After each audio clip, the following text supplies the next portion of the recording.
warahmatullahi wabarakatuh. Perkenalkan, kami dari kelompok 2 yang terdiri dari saya, Yesi Mirayani, dan rekan saya ada Nafsia, dan selanjutnya ada Putri Anggi Febiuna. Pada kesempatan kali ini, kelompok kami akan menjelaskan tentang perkembangan bioteknologi yang terdiri dari sejarah perkembangan bioteknologi konvensional dan modern, dan sejarah perkembangan bioteknologi di Indonesia dan di dunia, dan ada prospek bioteknologi di Indonesia. Yuk kita simak materi yang pertama.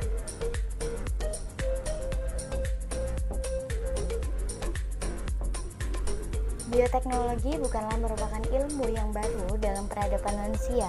Bioteknologi telah dilakukan sejak zaman dahulu, antara lain untuk menghasilkan minuman beralkohol dan makanan yang difermentasikan. Bioteknologi dimensi baru atau biasa disebut dengan bioteknologi mikrobal dimulai sejak tahun 1857 setelah Louis Pasteur menemukan hasil fermentasi yang dilakukan oleh mikroorganisme. Makanan ataupun minuman yang diproduksi melalui proses fermentasi antara lain tahu, tempe, yogurt, dan lain-lain. Pada tahun 1920, proses fermentasi yang ditimbulkan oleh mikroorganisme mulai digunakan untuk memproduksi zat-zat seperti alkohol, aseton, butanol, dan lainnya. Fermentasi juga digunakan untuk memproduksi asam laktat, asam sitrat, dan asam asetat dengan menggunakan jasa bakteri. Bioteknologi modern lahir pada tahun 1970-an dengan munculnya teknologi DNA rekombinan. Ilmuwan dari Universitas California yang bernama Herbert Bayer berhasil mengembangkan teknologi canggih untuk dapat memotong rantai DNA, lalu menyambungnya lagi. Tetapi, karena materi DNA berukuran sangat kecil, hal ini tidak dapat dibuktikan dengan melihat langsung karena jumlahnya yang sangat sedikit. Seorang ilmuwan lain dari Universitas Stanford bernama Stanley Cohen menemukan cara bagaimana memasukkan materi DNA berbentuk lingkaran atau plasmid ke dalam sel. Inilah inti dari teknologi DNA rekombinan. Nah, penggunaan molekul biologi ini bahkan sampai kepada kemampuan memanipulasi atau merekayasa teman-teman. Inilah revolusi teknologi yang menyebabkan lahirnya bioteknologi modern. Jadi teman-teman, ada perubahan dalam bioteknologi tua menjadi bioteknologi modern, yaitu perubahan penggunaan materi hayati dari tingkat sel atau seluler ke tingkat molekul atau molekuler.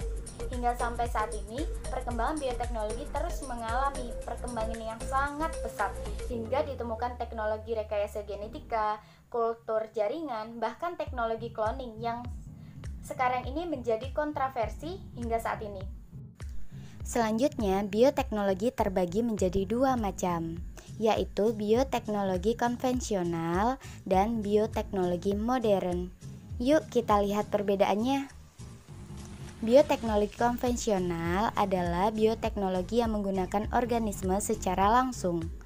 Biasanya dilakukan dengan cara sederhana, tidak menggunakan prinsip ilmiah, tidak diproduksi dalam jumlah besar, dan tidak dilakukan rekayasa genetika. Contohnya adalah tempe, tape, keju, kecap, nata de coco, dan yogurt. Sedangkan bioteknologi modern adalah bioteknologi yang melibatkan rekayasa genetik untuk menghasilkan produk. Pada jenis bioteknologi modern sudah digunakan peralatan canggih, menggunakan prinsip ilmiah, dan sudah dilakukan rekayasa genetika dalam proses pembuatannya, serta produk yang dihasilkan dalam jumlah besar. Bioteknologi modern ada kultur jaringan DNA, rekomendasi, seleksi, dan pemeliharaan. Sejarah perkembangan bioteknologi di dunia. Secara sederhana, sebenarnya masyarakat itu sudah mengenal bioteknologi dari proses fermentasi bir dan pembuatan keju yang dilakukan oleh orang-orang Mesir dan Sumeria. Sebelum masuk ke dalam pembahasan yang lebih lanjut, sebaiknya kita Lihat tabel berikut ini. Pada tabel bisa teman-teman lihat sejarah dari perkembangan bioteknologi sampai sekarang. Yang pertama itu dimulai pada tahun 2000 sebelum Masehi, di mana orang-orang Sumeria dan orang-orang Mesir sudah menerapkan bioteknologi sederhana yaitu fermentasi. Yang kemudian selanjutnya pada tahun 4000 sebelum Masehi, itu masyarakat dari Mesir sudah menguasai seni dari pembuatan anggur. Di tahun 500 sebelum Masehi, masyarakat Cina sudah menemukan jamur penghasil antibiotik yang digunakan untuk menangani infeksi. Dan kemudian di tahun-tahun berikutnya, perkembangan biologi sudah semakin pesat dengan banyak ditemukannya penemuan-penemuan baru. Contohnya, itu ada penemuan mikroskop oleh Zacharias Janssen, yaitu seorang ilmuwan dari Belanda. Kemudian ada penemuan sel, bakteri, dan banyak sekali penemuan-penemuan hingga sekarang ini.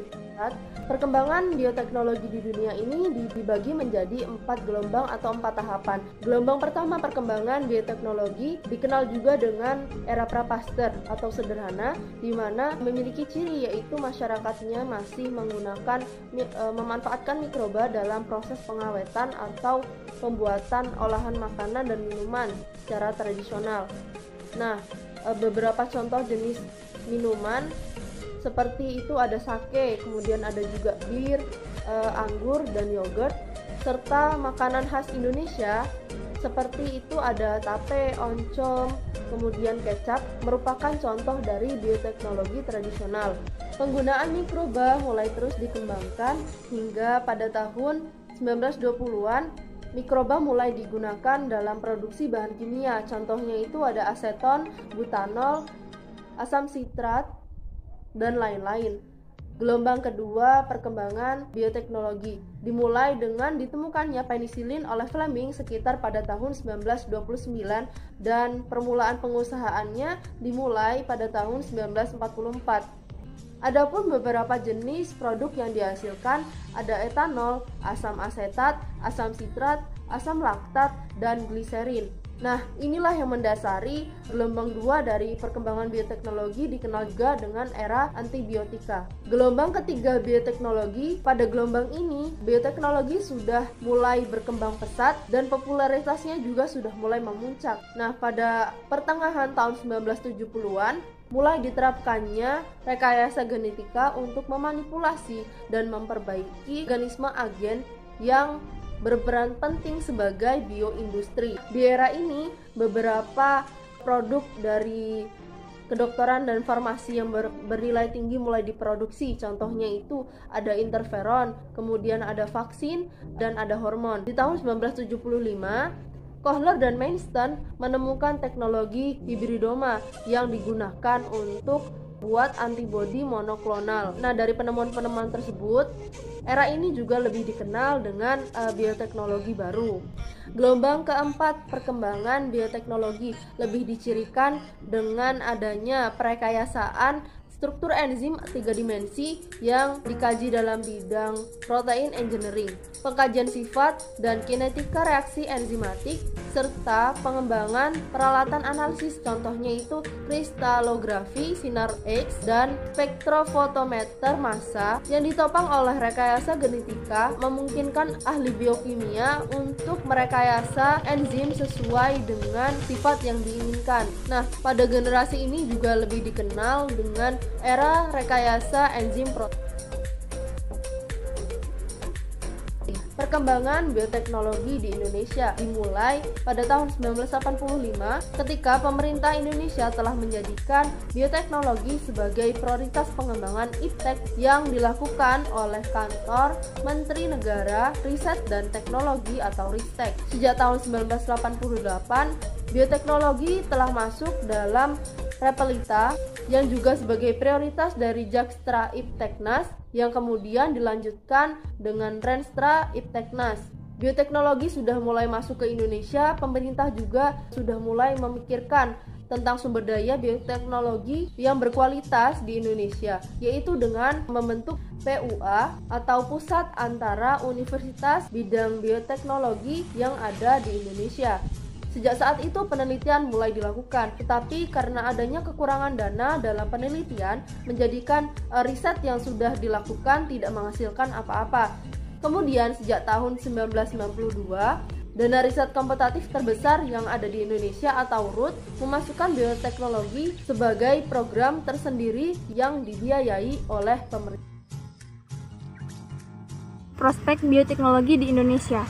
Prospek bioteknologi adalah suatu gambaran terkait peluang dan juga ancaman dari suatu aktivitas bioteknologi di masa yang akan datang.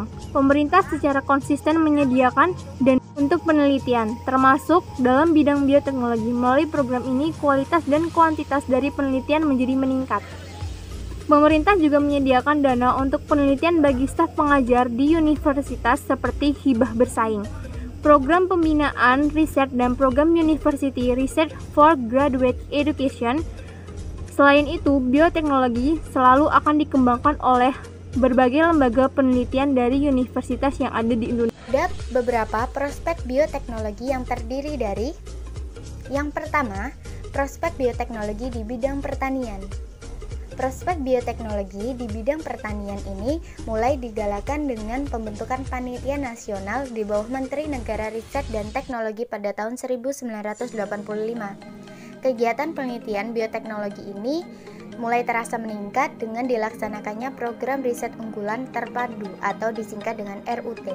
Penelitian pengembangan bioteknologi dalam bidang pertanian dilakukan untuk merakit varietes unggul seperti tanaman padi dan tanaman semusim yang sangat membantu dalam penyediaan kebutuhan pangan di Indonesia. Yang kedua, prospek bioteknologi di bidang kesehatan.